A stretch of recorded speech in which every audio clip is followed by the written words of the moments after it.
National Economic Council backs planned distribution of grains, fertilizer from July 24th, support cost of living allowance for civil servants.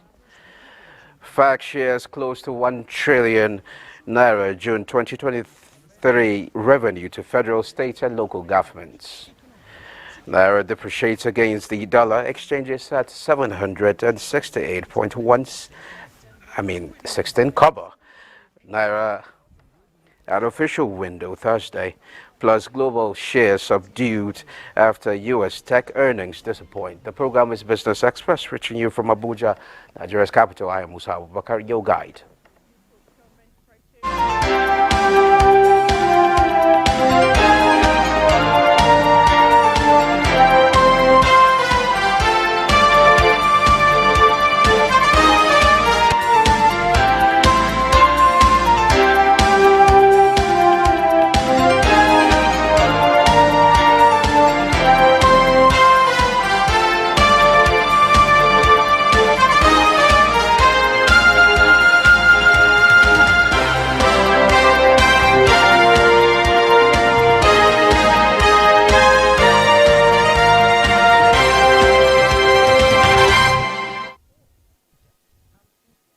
Business Development, the National Economic Council has thrown its weight behind the planned distribution of grains and fertilizer to Nigerians by the federal government through the Central Bank of Nigeria to mitigate the impact of the removal of petrol subsidy on citizens.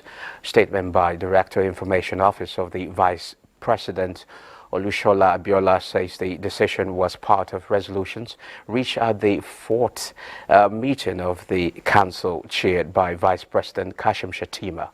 The decision was taken after a presentation by the NEC Ad Hoc Committee on questioning the effects of petrol subsidy removal was made by a number of state governor, Professor Chukwuma Soludo. The statement added that the meeting also resolved to support enhanced engagements between state governors and leadership of the labor unions across the state and proposed the provision of the cost of living allowances to be paid to civil servants in both the state and federal civil services. The council agreed to support federal government's effort to scale up infrastructure, especially to give attention to fixing dilapidated highway roads across the country. The meeting also endorses deployment of compressed natural gas vehicles for public transportation across the country. Nigeria's foreign reserve has declined to two-year low to 33.98 billion naira. Latest data obtained from CBN shows that this is the lowest level Nigeria's foreign reserve has touched since August 30th, 2021, when it was $33.93 billion. Nigeria's reserve has been on a downward trend despite expectations that the CBN decision to float the naira will lower the pressure on the foreign reserves. Foreign exchange reserve are assets dominated in other currencies like dollars. The reserve are utilized to back up liabilities and influence monetary policy. The Federation Account Allocation Committee, FAC, has shared the sum of 907.054 billion naira June 2023 Federation account revenue to the federal government, states and local government councils. This was contained in a communique issued at the end of the Federation Account Allocation Committee, FAC, meeting for July 2023, chaired by the Accountant General of the Federation, Dr. Oluwatoyin Maiden. The total distributable revenue comprised distributable statutory revenue of 301.501 billion naira, distributable revenue added tax revenue of 273.225 billion naira, electronic money transfer levy revenue of 11.436 billion naira, and exchange difference revenue of 320.892 billion naira. The balance in the excess accrued account was $473,754.57.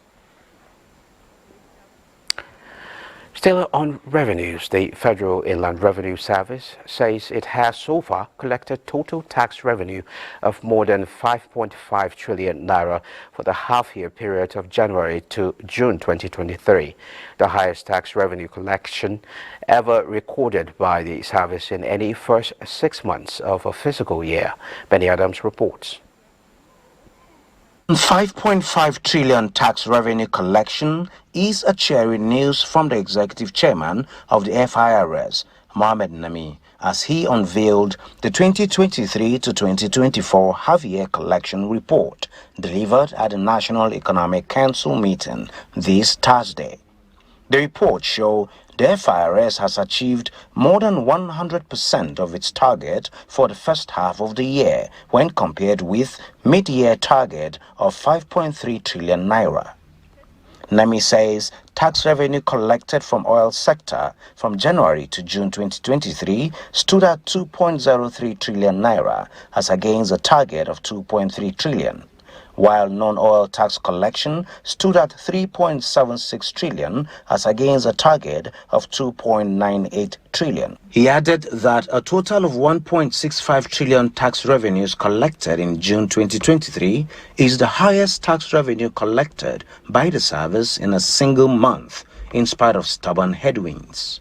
The second half of the year, we were very optimistic will be better, with the expected impact of the unification of exchange rates that Mr. President has introduced and directed CBN to do, which has now addressed issues of underreporting, that is, under-translation of foreign currency tax collection by FIRS. In the past, because of the dual exchange rate or multiple exchange rate, our collections were always reported at the official CBN official rate as against the parallel market rate. Mohammed Nami appealed to taxpayers to voluntarily pay their taxes to enable government to provide citizens with their basic needs. In Abuja, Benny Adams.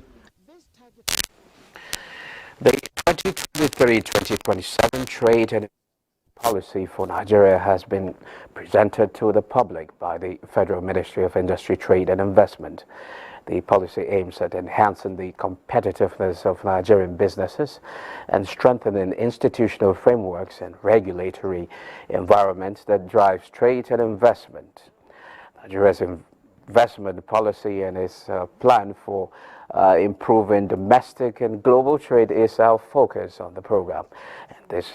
And our guest is the national president of the Nigerian Association Chambers of Commerce, Industry, Mines and Agriculture, NASIMA, Dele Kelvin Oye.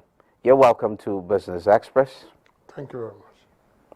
Okay, before we now look at the policy, I would like to, if you could share your thought with me on the recent FAC federal allocation, money shared to states and local government. It seems to be the highest in June. The highest so far. If you look at what the federal, states, and local government have been sharing so far, and what do you make of it? And with the a huge chunk of the money put aside to address the issue of infrastructure. Well, one is not surprised with the increased collection as reported by FRS. That is naturally because government used to underreport using the official exchange rate. But now that it's in the market, naturally the revenue is bound to go up. They also have other challenges coming with it, increased prices, and also for imported goods and services. So these are other huge challenges, also with the new fuel increase. All these are things that have made government to underreport before. But we are now trying to operate a full market economy. We are still not there yet. There's a lot of disequilibrium going on. So government is only getting revenue. So there will also be natural added responsibility from workers' wages, running costs, and we in the private sector too are also fully impacted because we have to change our calculus to be able to meet our global competitiveness. How does this impact the private sector? You mentioned that the private sector is also impacted, you will be impacted. Yes, when prices go up, naturally affects the price of inputs into any form of production, whether you are in production, whether in services, or even you are in manufacturing. So we are doing our figures and our numbers, and also we also expect to. That's why we've been on the government for government to bring down the interest rates on loans, go back to single-digit rates, and also for government to realize that if it tends to generate enough money from the structural reforms that are going on, which the taxpayer are going to eventually pay, which is the way in the private sector, government must also do the necessary investment by putting some of these gains, the money they are saving from the subsidy removal, into development institutions like banks, Bank of Industry, Development Bank, so that we can borrow at much, much cheaper rates. That in itself would just help to bring down the rate of inflation indirectly. Because the much money you are collecting now, put it in investment banks, so that these banks would, and with instructions that they should do it on single-digit rates. And it's doable. Indeed, Bank of Industry has several products that is in single-digit rates. It depends on who is giving the money and the terms attached to it. So if government takes this as part of its investment, we can get these loans at more than less than 5-6% interest rate. That in itself will cut down, even though that cost elements are going up, but the input from the finance angle will just naturally bring down prices. So instead of you having inflation coming out of finished products or services, it will now translate to lower prices. And I think that itself can be used to fight the current inflation trend. Okay, now let's talk about the national investment policy. What do you actually make of the document, and are you optimistic that it will live to its objectives? Well, first of all, I'm very proud that for the first time we're having a national investment policy and trade policy. And what is remaining is the industrial policy, because the three policies must go together. Before, there was no policy. What it means is everybody just dream and come with anything. But since there's already a structure now, we are still studying it and literally buying into it. This allows everyone involved in planning or even involved in any form of development programs for Nigeria to work in the same direction. Before now, there was no direction. People just come up and say, I thought, and they start. But now, we are all looking at the same document. We know government, if government is faithful to it, we in the private sector will also be faithful to it. And I think that will bring about what I've always said, Nasima has always preached about, that you should have a policy that everyone can look at and work towards, instead of us hitting at different directions. Instead of pulling apart, we are going to pull together under it.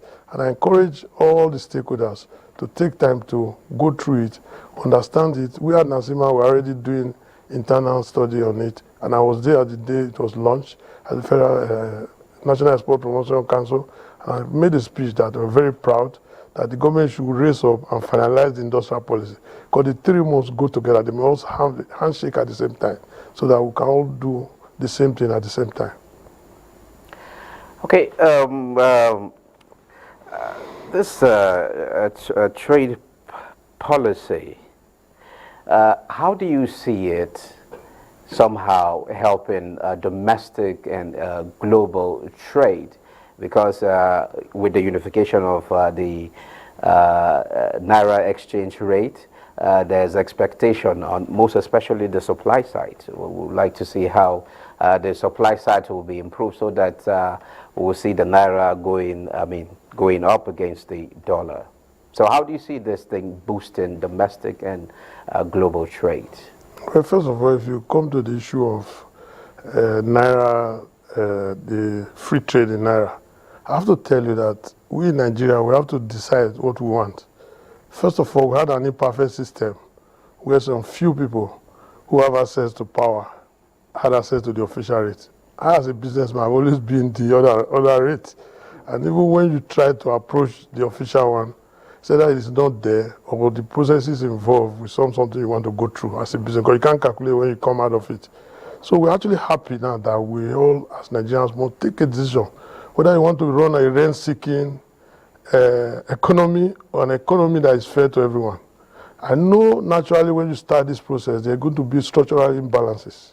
There are also people who have benefited from the old order who want to try to capitalize and frustrate this so that government would think they've made a mistake. So I just appeal to everyone to take their time, not to panic, but to try as much as possible to rejig their plans, and also for government to provide the necessary softening, cushioning effect. That's why I mentioned the issue. When government is, before initially, we're happy now we have a businessman as a government, and I think he understands how we feel too. That government must immediately deploy some of these extra resources they're saving from the old order towards development institutions that can support us, so that we too will survive, and that is how they can collect their tax. You can only collect tax on profit. So the policy on trade and the policy on investment are all supporting this process in the sense that we all now know that this is what the government is going to do, this is how it's going to do it, and this is the framework. It provides all of us a framework to work with. Unlike before now, government can just wake up tomorrow and say anything. But now we have a policy. We are all working towards that. That's why we say all of us will have a buy-in, including the government, who is the most critical stakeholder in all this. Because if government keeps faith with it, we private sector has no option. We have to also follow it. And I can tell you, the one we are having now is just like a mix-up. It's like if you are used to a particular line of business or any way, and they've changed the rules. Naturally, some people will suffer. But do you see this policy, investment policy? Do you see it somehow boosting trade domestically? That is the intention. Global. That is the intention for it to boost trade. Okay. So it gives us a guideline, gives us the framework. You know, when you have a guideline, like having the iron rod used to build a house, once you frame it out, you will end up with what you framed. But if there was no frame before, anybody can do anything. And what role would NASIMA be playing? Well, NASIMA is the largest organized private sector organization in Nigeria. We are in 70 locations in all major cities and states, the 6 states. We are fully supporting the government because we realize, whether you like it or not, you cannot work without rules. The rules determines the game. And we are giving the government the necessary advice. We've not been unnecessarily critical outside, but where we are critical, we've told them. So that the government has also responded positively. You can see with this thing that they gave out, some of the policies that have come out, they are all what NASIMA has always been talking about. We want more deregulation, especially in the oil sector. Because if you don't completely deregulate, you are going to have situations where people who were benefiting from the previous game will go and hide there again and start frustrating all of us. If we have full deregulation, government focus on regulation instead of trying to run business, you will see all the structural imbalances that you have within the old order. They will give way to opportunities. People will now invest, people will come to Nigeria because they can see that we are facing a market reality. Our stock market has already responded to the 17-year high rate. The FRS is happy now because before the efforts were being underreported. So this thing, the gains will continue to come slowly and steady. But I also realize that a lot of us are going through a whole lot of hardship. And I don't undermine this. This is a lot of very trying time for people. Even some government agencies are deciding to run for 3 or 2 days in a month. I mean, in a week. But these are expected. But that's where government must now find a way to provide the succor to both the public and the private sector, so that people can exist within the current arrangement, so that we don't die before we get the benefits. But I'm optimistic that in the long run, we'll be better for it. Okay, let me ask you a quick one before I let you go. Nigeria does not suffer from a shortage of policies. The problem is usually that of implementation. What do you think can be done differently? And how do we streamline investment attraction as a country? Well, I will tell you one straight that policy, not just policies, but policy consistency is very critical. This president has already given a direction he wants to go. We are happy so far, but we also have huge challenges with the policy changes. And that's why the main focus now is to address the short-term challenges associated with the policy change, so that people who will eventually run the economy in terms of sustainable way would survive these short-term shocks. Because if it is not addressed, it can create structural imbalance, and some people may never recover. Especially those of us on fees incomes. I can imagine when you woke up in the morning, the price of transport, everything has changed. The food has changed. And it's very difficult. So even we in the private sector, we're also trying to find a way where we can increase salaries for our workers, even though we are not necessarily benefiting merely from the increased revenue. Government is the one benefiting. That's why the government will make the necessary investment in providing long-term capital and also providing resources for people in the public sector so that they can be able to continue to do their work in an optimal way, so that we don't have a situation where everyone will be so stressed with the new policies and they are not able to survive the impact of how it affects them. So this is how we do in the private sector. We're all tightening our beds, and we hope the government will fully come down with the palliatives so that people can. I'm not in support of. Okay, let me come in one or two words. When do you expect the policy to take off? No, the policy have started. The government has started making a lot of reforms. It's done in the oil and gas sector, and they've done. They are addressing in various ways, and there are many more they are taking care of now. We just had a round table on the special economic zones, and the government has already come out that is what they want to use to drive policy. So, I'm afraid we have to leave it there. No, Thank you very much, President, the Nigerian Association Chamber of Commerce, Industry, Mines and Agriculture, Daily Kelvin Oye. Thank you. Thank you. Now, moving on, the House of Representatives has passed a resolution directing the National Electricity Regulatory Commission to suspend any proposed electricity tariff hike by distribution companies pending an interface with its Committee on Power on the issue. The House notes that the proposed increase is uncalled for given the inability of operators to meet the contractual threshold of supplying 5,000 megawatts of power annually.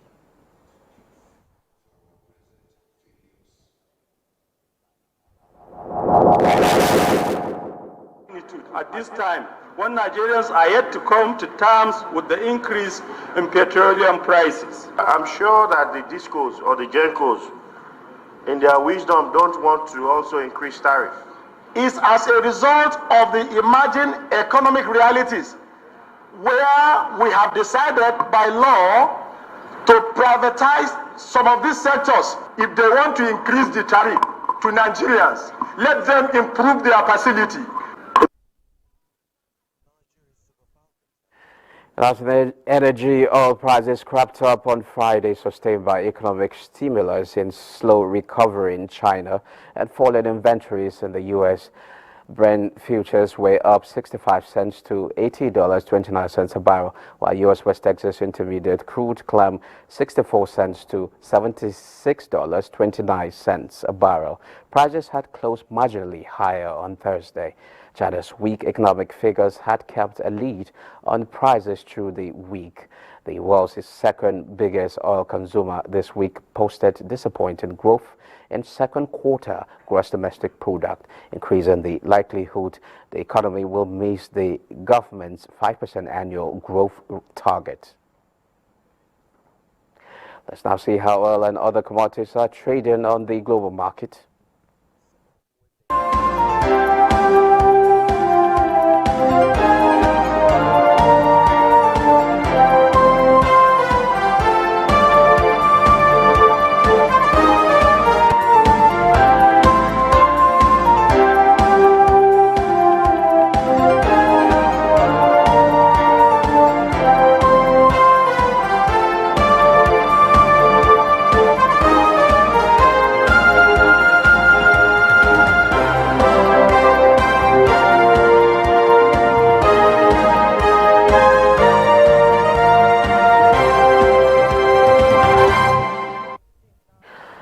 And now to capital market. Trading closed positive on the floor of the Nigerian stock market. On the last trading day of the week, the NGX all-share index increased to 65,003.39 basis points. Market capitalization advanced to 35.394 trillion naira. 770.799 million shares exchange hands on the floor of the exchange in 8,915 deals, valued at 14.264 billion naira.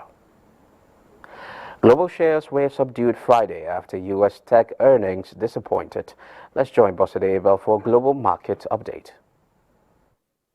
European markets were flat on Friday as investors digested a fresh round of corporate earnings and looked ahead to a crucial Spanish election over the weekend. Asia markets were mixed on Friday as investors digested Japan's consumer price index figures for June. The country's core inflation rate, which strips out cost of fresh food, came in at 3.3%. in line with expectations of economists polled by reports. Nikkei 225 fell 0.57% to end at 32,304.25. Hong Kong's Hang Seng Index climbed 0.78% in its final hour of trade, while mainland Chinese stocks also ended the day all in negative territory, with the Shanghai Composite. Stock futures in the U.S. were higher Friday as traders accessed the latest corporate earnings results, and the Dow Jones Industrial Average tried to stretch its winning streak to 10 sessions. Futures tied to the Dow Jones added 42 points. S&P 500 figures gained 0.23%, and Nasdaq 100 futures also ticked up 0.38%. Africa stocks traded mostly negative at the end of Friday's trading session. South Africa, Namibia and Ghana closed negative, while Tunisia was 0.18% higher at 9,008.66. Bossa de Able, Business Express. Well, that's it. This is where we end this edition of Business Express. We value your feedback, so keep the comments, observations, and suggestions coming.